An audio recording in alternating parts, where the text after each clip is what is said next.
Hello friends, তো আজ আবার অনেক দিন বাদে চলে এসেছি তোমাদের সামনে আমি একটা শাকের রেসিপি নিয়ে। এটা কিন্তু তুন্দলি শাক, মানে ধুন্দুল। দেখো আমি এই শাকটাকে ভালো করে কেটে নিয়েছি। তোমরা কি কেউ চিনতে পারছো শাকটা? দেখো ভালো করে দেখে আমাকে কমেন্টে অবশ্যই জানাবে। এর পাতাটা কিন্তু এরকম।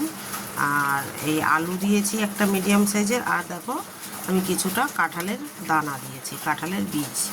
তো আমি এখানে কড়াইটা চাপিয়ে দিয়েছি গ্যাসে। এবার আমি কড়াই গরম হয়ে গেছে, আমি এবার তেলটা দিয়ে দেবো।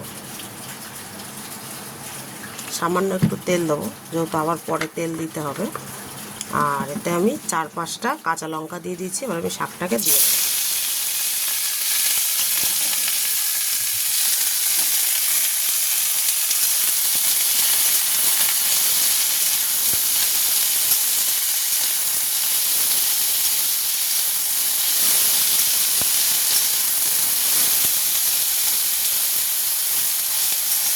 আমি একদম গ্যারেন্টি সহকারে বলতে পারি, তোমরা কিন্তু এই শাকের তরকারিটা কেউ কোনোদিনও খাও না।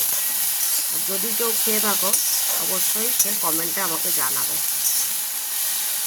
আমি ভালো করে বুঝিয়ে বলবো লাস্টে। আগে শাক তরকারিটা রান্না করে নিই। তাহলে এবার আমি দিয়ে দেবো সামান্য হলুদ,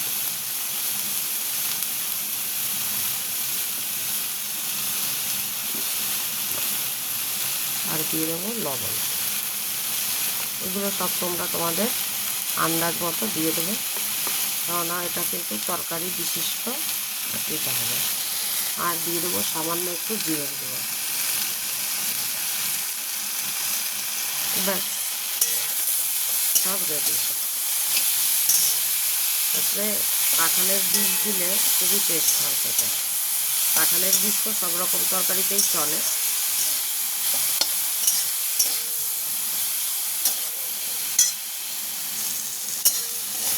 এবার আমি এতে দিয়ে দেবো জল।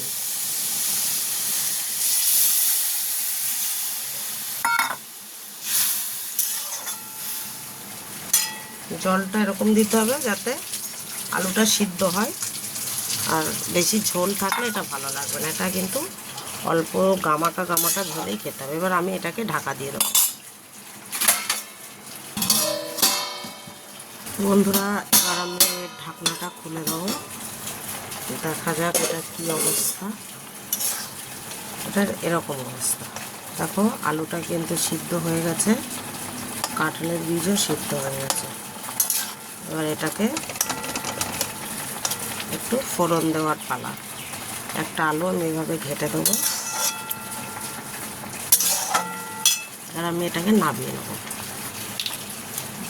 তো আমি এবার কড়াইতে দিয়ে দেবো একটু তেল। এবার আমি দিয়ে দেবো 1 চামচ রাঁধুনি। দেখতে পাচ্ছ রাঁধুনি। আর কিন্তু আমি 4 থেকে 5 কোয়া রসুন নিয়ে নিয়েছি। তো দেখো আমি 4 থেকে 5টা রসুন এইভাবে একটু থেতলে নিয়েছি। এটাকে তেলে দিয়ে দেবো। আর 2টো শুকনো লঙ্কা দিয়ে এটাকে তেলের উপরে এভাবে নেড়ে চেড়ে রসুনগুলো একটু ভাজা ভাজা হয়ে যাবে।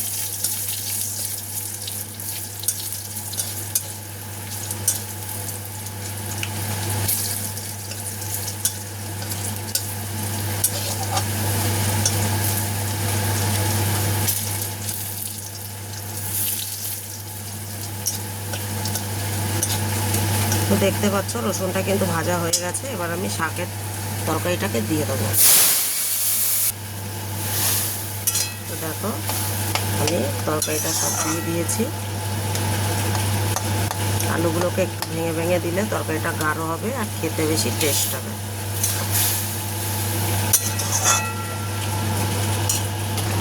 তো দেখো বন্ধুরা, তরকারিটা কিন্তু হয়ে গেছে আমার। আমি একদম দেখেছো একদম শুকনো শুকনো, অল্প সামান্য ঝোল রেখেছি। এটাতে বেশি ঝোল রাখার দরকার নেই, যেহেতু এটা একটু অন্য রকমের শাক। এটাতে বেশি ঝোল রাখলে ভালো লাগবে না। কিন্তু রান্নাটা হবে লাউ শাক কুমড়ো শাকের মতনই রান্নাটা হবে। তো আমি এবার সবজিটা নামিয়ে নিই, বাকি কথা পরে।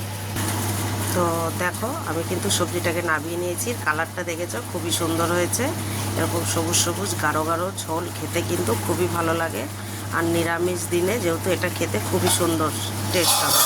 তো তোমাদের আমি ভালো করে বলি বুঝিয়ে যে এটা কিন্তু হচ্ছে ধুন্দুল। ধুন্দুল তোমরা চিনো অবশ্যই, গাডলা খোসা যেগুলো গাছে দেখবে ঝিঙে গাছের মতন হয়, আর আর গাছের ঝোলে কিন্তু এরকম লম্বা লম্বা হয় গাডলা খোসাগুলো, সেই খোসার শাক এটা। তো তোমরাও যদি কেউ রাস্তাঘাটে কোথাও দেখো কি তোমাদের বাড়ির আশেপাশে দেখবে এই শাকটা কিন্তু হয়ে থাকে। তো তোমরাও এই শাকটার কচি কচি আগা দেখে কেটে তুলে নিয়ে তার সবজি করে তোমরা এইভাবেও ট্রাই করবে। খুবই সুন্দর, খুবই টেস্টি, খুবই সুস্বাদু হয় খেতে। তোমরা একবার বাড়িতে রান্না করে দেখো, যারা শাক পাতা তরকারি খেতে ভালোবাসে তাদের খুব ভালো লাগবে। তো আজকে এইটুকুই, আবার কালকে আবার নতুন কোনো তরকারি নিয়ে তোমাদের জন্য রেসিপি নিয়ে চলে আসব। তো ভালো থাকো, সুস্থ থাকো, আর এরকম ভালো ভালো হেলদি অ্যান্ড টেস্টি তরকারি করে বাড়ির সবাইকে মন খুশি করে দাও, আর নিজেও ভালো থাকো, সুস্থ থাকো। Good bye.